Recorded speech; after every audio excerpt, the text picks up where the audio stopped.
Estamos no verão, época de praia, de exposição ao sol mais frequente, o que aumenta os riscos de queimaduras que deixam a pele vermelha, dolorida, podem provocar bolhas e até febre e calafrios. O que fazer quando isso acontece? Quais os danos para a pele e como se proteger devidamente? Bom, tudo isso e muito mais a partir de agora no Nossa Saúde. Fique com a gente!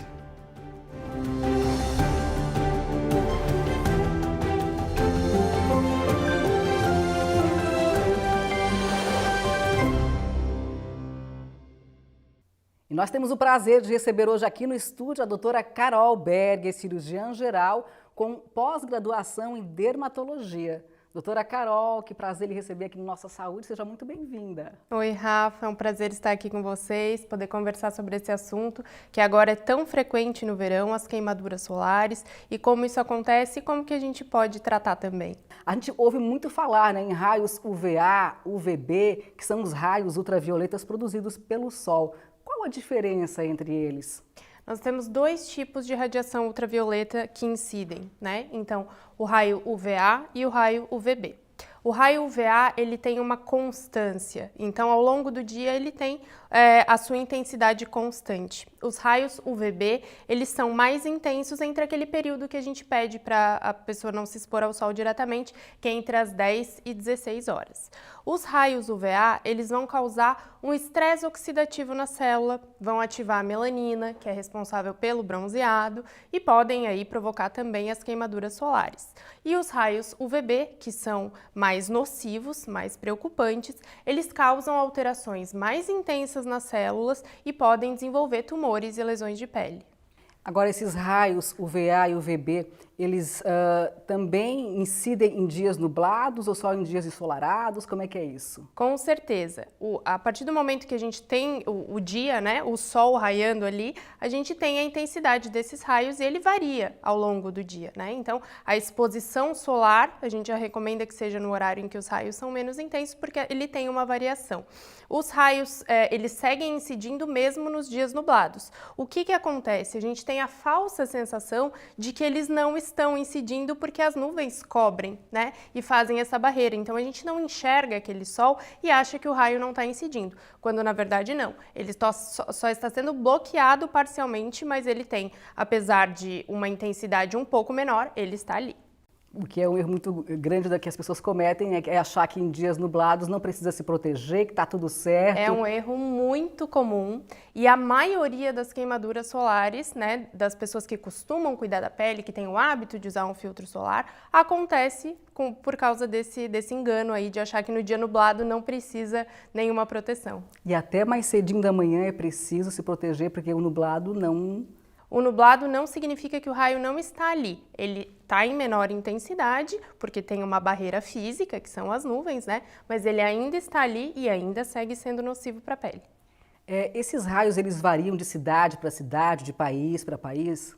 Quanto mais próximo da linha do Equador a gente fica, né, principalmente no Brasil, os estados que estão mais acima, mais intensos são esses raios por uma questão de proximidade ao Sol mesmo, né?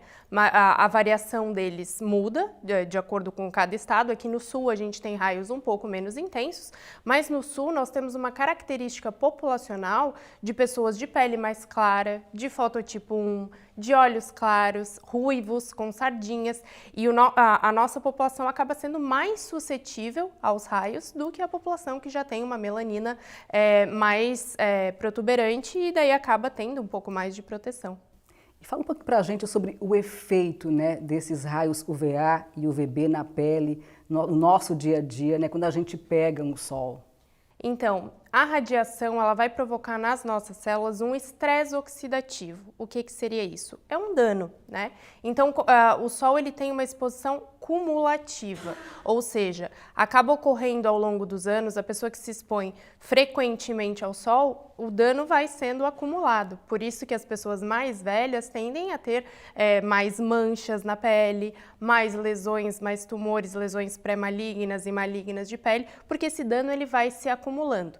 E existe também o outro tipo, que são as exposições intermitentes graves, que seriam as queimaduras solares. Então, por exemplo, uma pessoa que desenvolve uma vez por ano, todos os anos, uma queimadura solar intensa, ela também tem o risco de desenvolver doenças de pele, mesmo não tendo essa exposição contínua ao sol. E o que caracteriza uma queimadura solar? A queimadura solar é uma queimadura geralmente de primeiro grau, né? Então, falando um pouquinho de queimadura. Queimadura de primeiro grau é aquela que dá vermelhidão, em que a pele fica dolorida, ela pode provocar uma sensação de aquecimento, até uma sensação de calafrio.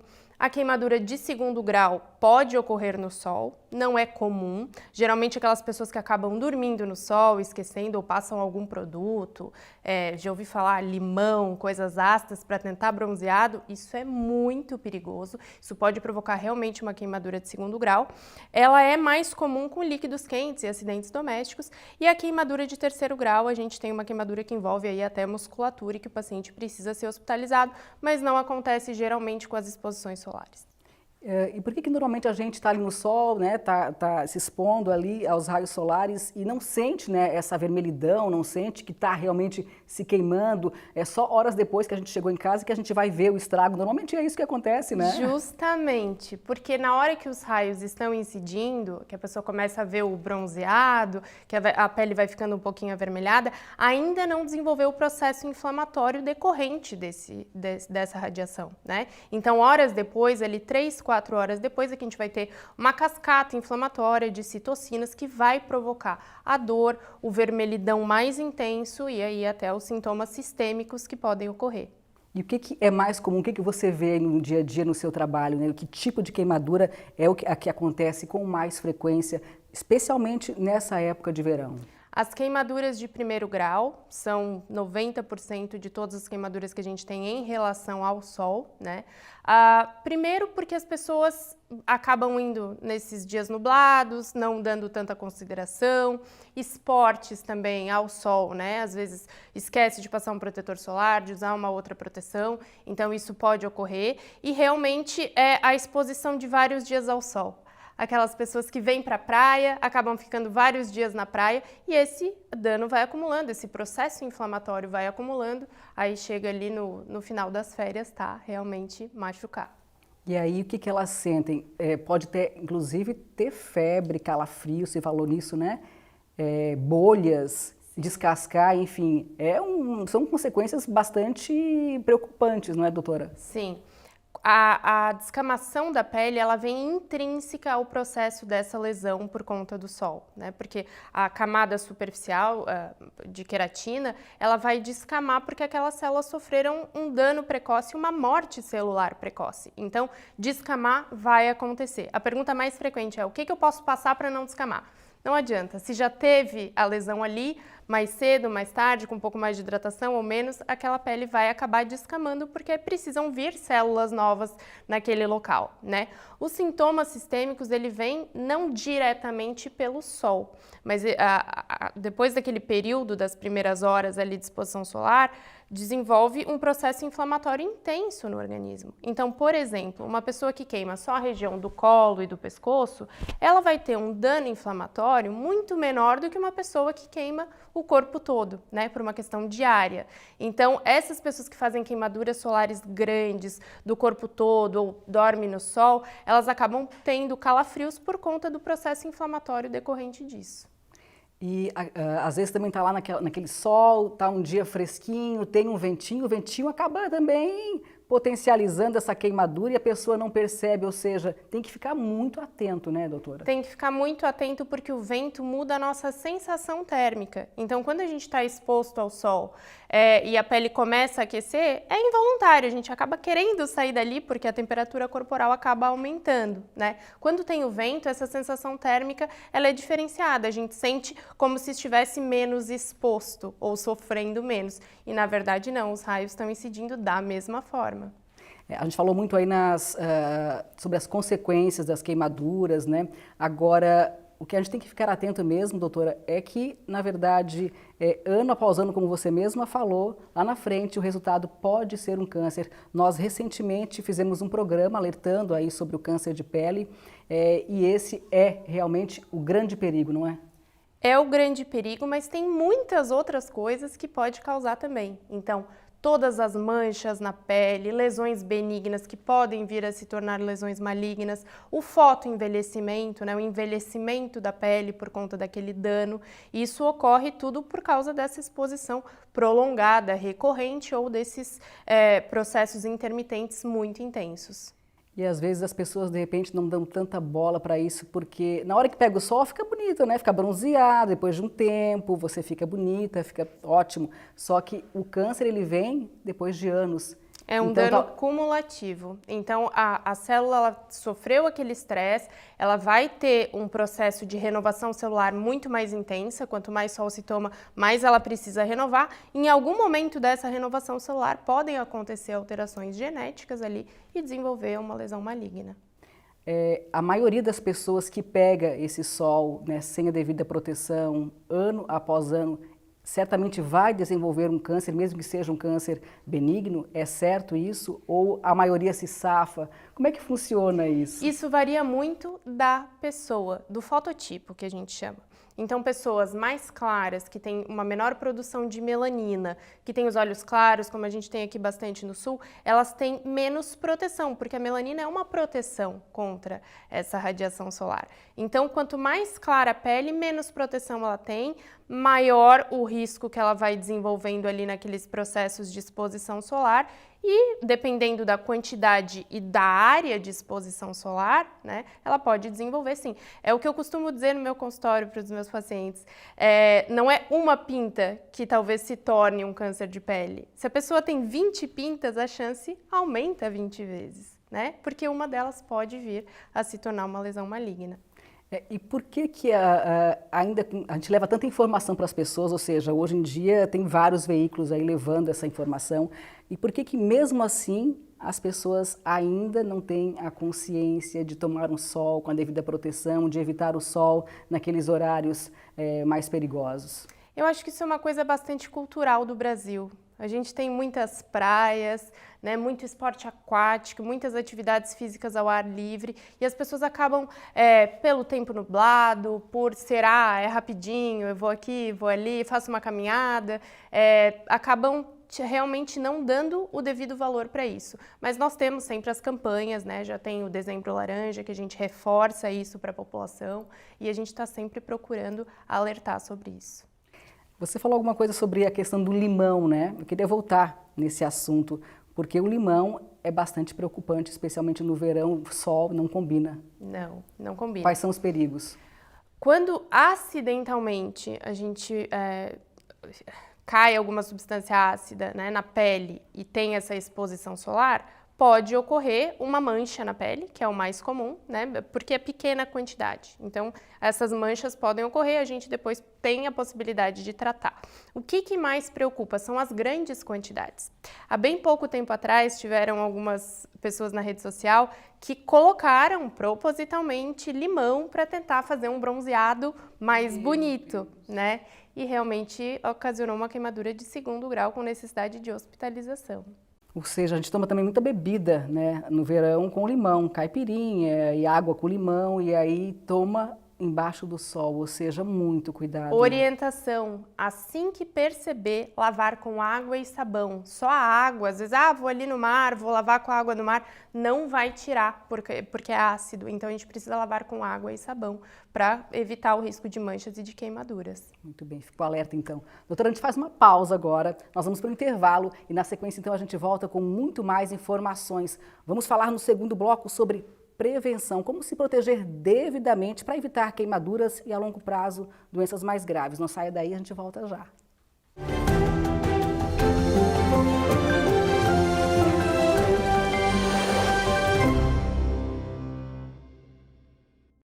Estamos de volta com o Nossa Saúde. A gente segue aqui o nosso bate-papo, hoje conversando com a doutora Carol Berger sobre queimadura solar.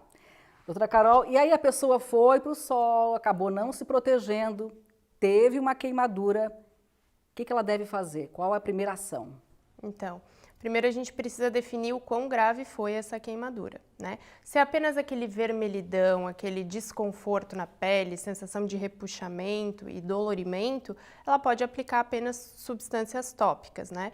Então, tem vários cremes, loções, pós-sol, que têm ativos calmantes, que têm ativos hidratantes intensos, então à base de ácido hialurônico, com calêndula, enfim, com diversas substâncias que podem ser aplicadas ali. E tem algumas receitas caseiras que a gente pode utilizar também, o famoso chá de camomila gelado. Olha, né? só! Realmente é eficaz, ajuda bastante, principalmente ele gelado.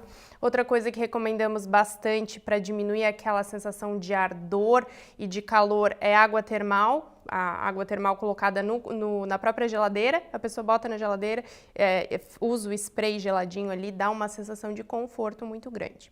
Quando a gente tem grandes áreas, né, então o dorso todo, ou dormiu no sol, ficou com um estrago grande. Quando o estrago é grande, a pessoa sente sensação de calafrio, dor muito forte, né, uma área muito grande, realmente a gente tem que lançar mão de algumas outras coisas, às vezes analgésicos mesmo via oral, né? Hidratação é fundamental para o processo de recuperação, né? Porque aquele organismo vai estar cheio de processo inflamatório, a gente tem que estar se hidratando. Muita água, muita água, né? Água, eu digo hidratação oral e hidratação tópica. A gente tem que tomar muita água, hidratar muito a pele, pode lançar mão dessas substâncias calmantes, mas quando o dano é muito grande, às vezes a gente precisa de medicações via oral também para diminuir o desconforto do processo inflamatório que aconteceu.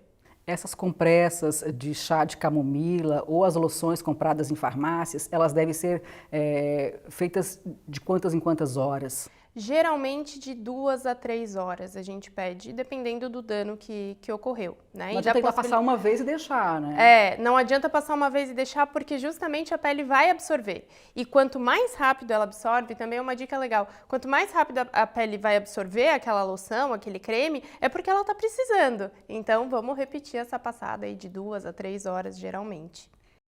Em quanto tempo mais ou menos a pele se recupera de uma queimadura solar?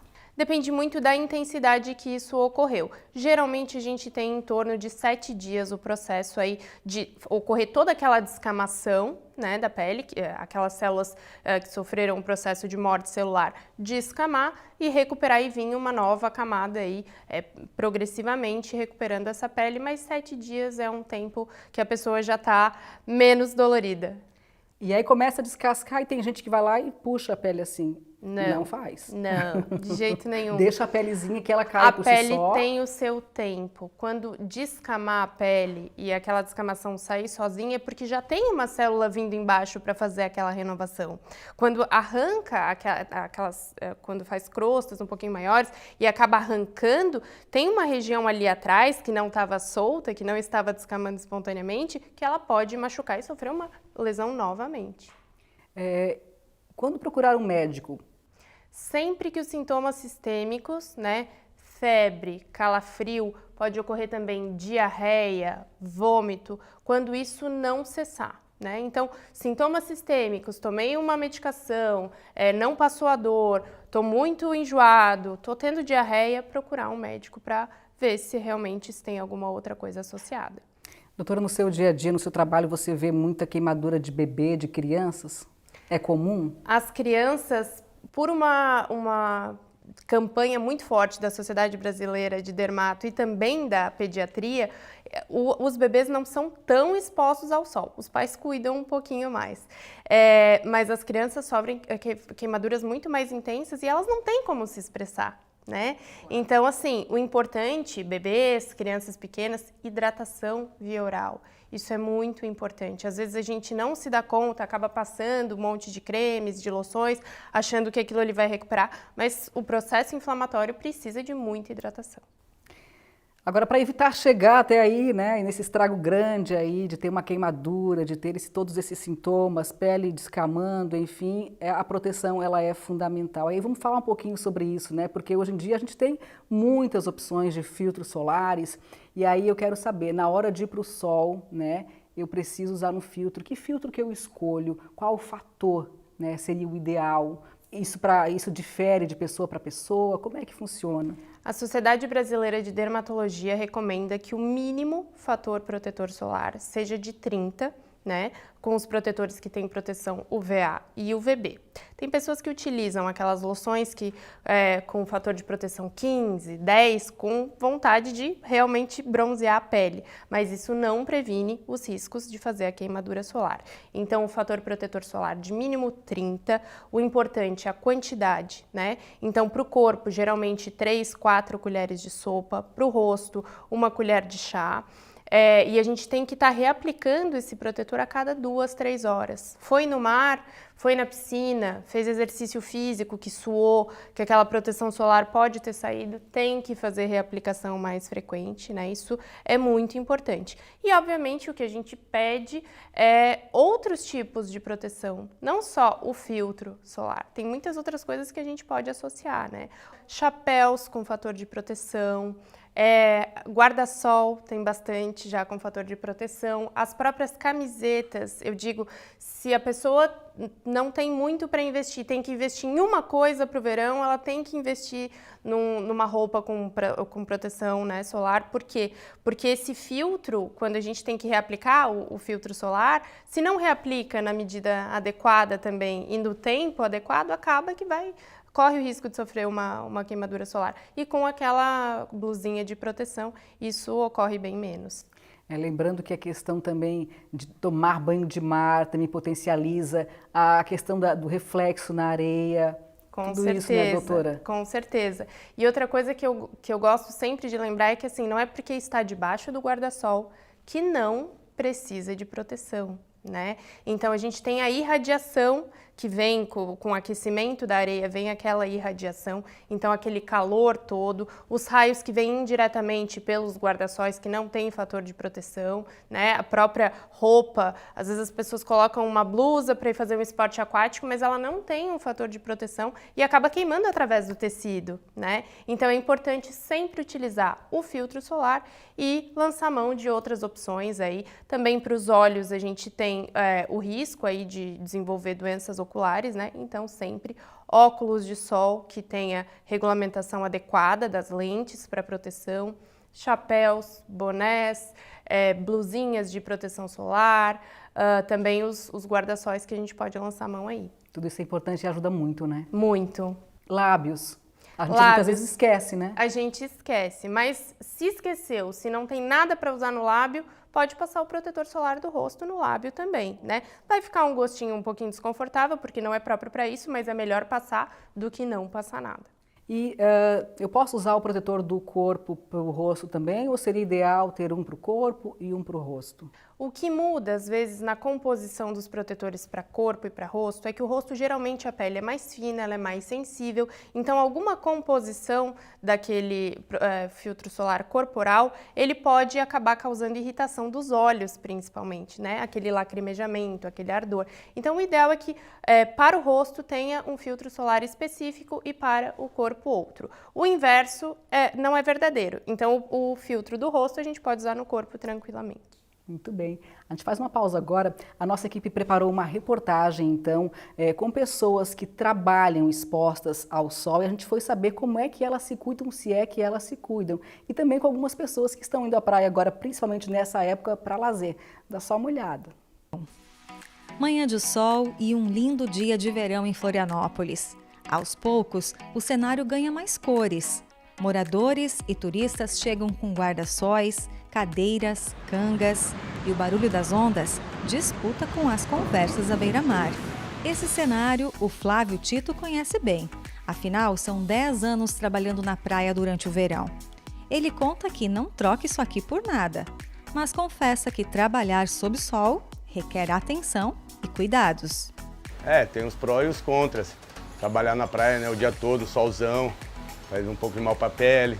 Eu já peguei uma insolação, nada muito grave, mas descascar todo, o rosto, as costas. Mas isso foi no passado. Hoje ele se cuida e incentiva a equipe sobre os cuidados para evitar danos à saúde. Por isso a nossa equipe tem que se cuidar sempre, protetor solar, um chapéu, um boné, né, às vezes até uma sapatilha no sol, quem tem. A dica vale para todo mundo. proteção sempre. Especialistas também sugerem evitar a exposição solar entre 10 e 16 horas, que é quando os raios ultravioleta são mais intensos. Com cuidado e proteção, é possível curtir o sol e o verão de muitas formas. Encontramos esse grupo de amigos jogando tênis. O Bruno conta que 2 vezes por semana eles se encontram nessa quadra ao ar livre para praticar o esporte. Para não perder para o sol, eles têm algumas táticas. A gente sempre reza para estar nublado, nunca tá, né? Porque o sol realmente dá uma canseira assim. Mas aproveita também para já tomar um pouquinho de sol, né? Tipo, a gente sempre tenta vir de manhã para não pegar o sol mais forte. Passo protetor, aí de vez em quando com camiseta, sem camiseta, boné sempre para proteger o rosto, né? E é isso.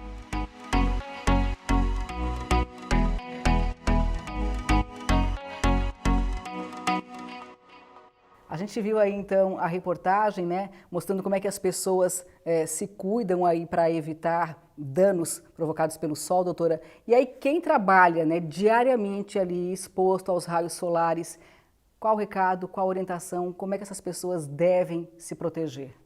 Se cuidem todos os dias, mesmo dias nublados, não esqueçam que a radiação está agindo ali. O ideal é passar o filtro solar, mínimo 30, tanto no rosto quanto no corpo, né? As pessoas que estão aí na praia estão super suscetíveis. Camisetas com fotoproteção, que é importante, é um custo baixo, que chega a ser um investimento, né, para as pessoas que estão aí com exposição. E pessoas que trabalham diretamente ao sol, eu sempre recomendo que essas camisetas sejam de manga longa, porque acaba protegendo a região dos braços também. Chapéus, bonés e, se possível, evitar o sol diretamente, né, algum guarda-sol ou ficar aí à sombra. De repente, vamos falar sobre os horários, né, que são os horários onde há maior incidência de sol, onde os perigos são maiores, evitar, de repente, o trabalhador que puder não estar embaixo do sol nesse momento, puder se proteger. Sim. O horário de pior exposição solar seria entre as 10 e 16 horas, né, com mais riscos, os danos são maiores por causa da intensidade dos raios ultravioletas. Então, se essa pessoa conseguir ficar pelo menos à sombra nesses momentos, né, isso seria interessante. E também reforçar a questão da importância da hidratação. Muito, né? O sol em si já provoca uma desidratação na pele por conta do nosso suor, a gente tem muito mais sudorese por conta do calor, as temperaturas aumentadas e a exposição solar intensa, e também a lesão que ocorre na pele vai provocar um estresse oxidativo, um processo inflamatório intenso, e a hidratação, tomar água, é muito importante, é fundamental para essa recuperação e inclusive para não sofrer processo de desidratação, que é bem comum no verão. A gente está falando aí para as pessoas, nessa época de verão, especialmente, mas os cuidados devem ser ao longo de todo o ano, não só nessa época, na estação mais quente do ano, né, doutora Carol? Com certeza. Sempre que tem exposição solar, as pessoas que trabalham ao ar livre, mesmo não sendo no verão, os raios diminuem a intensidade, mas eles estão ali, vale lembrar. Nossa entrevista vai encerrando e eu queria que você deixasse aí suas considerações finais, o seu recado para os nossos telespectadores. Nessa época do ano, nós temos uma exposição solar muito mais intensa, né, em períodos muito maiores, e tem muitas pessoas que não têm como sair do sol, né, que trabalham, são trabalhadores das praias, que fazem esportes aquáticos. Então, gente, cuide, use sempre filtro solar, mínimo 30, e se cerque aí de outras opções de barreiras físicas para conseguir proteger do sol. E garantir a saúde da pele e a saúde do corpo. Com certeza. Doutora Carol, muito obrigada por ter vindo aqui à Nossa Saúde, né, por ter trazido tantas informações importantes aí para os nossos telespectadores. Foi um prazer estar aqui com vocês. E assim então a gente vai encerrando Nossa Saúde de hoje. A você, obrigada pela companhia e a gente se vê no próximo programa. Até lá!